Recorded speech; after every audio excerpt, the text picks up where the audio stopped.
اللہ تبارک و تعالی کا شکر ہے کہ اللہ تبارک و تعالی نے ایمان کی دولت سے سرفراز فرمایا اور ایمان کی کیسے حفاظت کی جائے اس کی طرف بھی ہم سب کی توجہ مبذول فرمائی۔ اور ایمان کیا ہے، اس کی اہمیت کیا ہے، اس کا مقام و مرتبہ کیا ہے، اس کا امپورٹنس کیا ہے، اس کی طرف بے شمار انبیاء کرام علیہ الصلاۃ والتسلیم کی تقاریر کے ذریعے سے، تبلیغ کے ذریعے سے ایمانیات پر روشنی ڈالی گئی اور یہ بتایا گیا کہ ایمان کس قدر پاورفل چیز ہے، کس قدر اسٹرانگ چیز ہے اور ایمان کی حفاظت کیسے کی جائے گی۔ اور پھر تاریخ میں، پوری تاریخ میں، اس وقت سے لے کر اب تک جب سے یہ دنیا بنی ہے، اس وقت سے لے کر اب تک اور تا قیامت ایمان پہ حملے ہوتے رہے ہیں اور آئندہ کل حملے ہوتے رہیں گے۔ ایمان والوں کو ہراساں کیا جاتا رہا ہے اور ہمیشہ ہراساں کیا جاتا رہے گا۔ ایمان کی حفاظت کے لیے مومن و مسلم قربانی دیتے چلے آئے ہیں اور ان کو قربانی دینا پڑے گا۔ ایمان کی حفاظت کے واسطے اذیتیں سہی گئی ہیں، تکلیف برداشت کی گئی ہے۔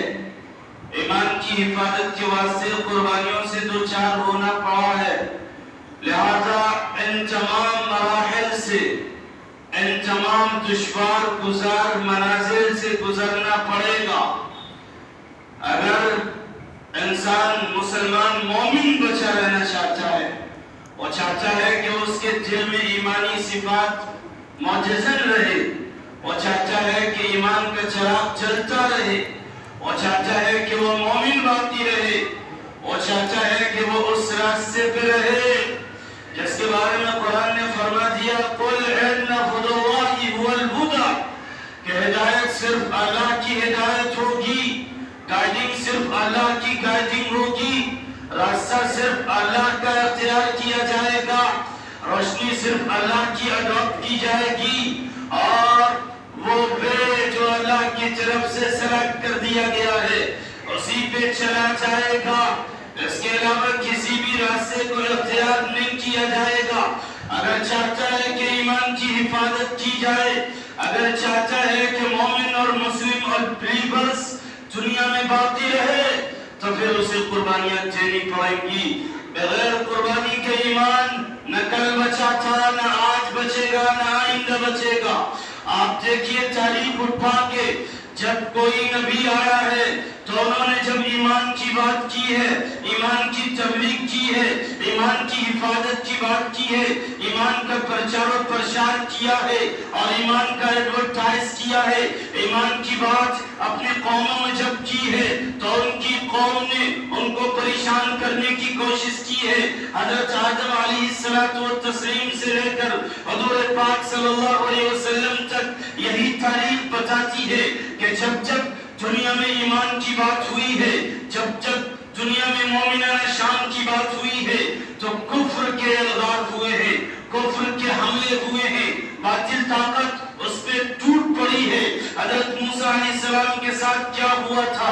حضرت موسیٰ علیہ السلام کے زمانے میں انہوں نے جب اپنی نبوت کا اعلان کیا ہے اور اللہ کے بندوں کو اللہ کے طرف بلانے کی کوشش کی ہے تو فرعون کہتا ہے انا ربکم الاعلی، میں سب سے بڑا رب ہوں۔ تو کس کی طرف بلاتا ہے؟ کس رب کی دعوت دیتا ہے؟ کس رب کا پرچار و پرشار کرتا ہے؟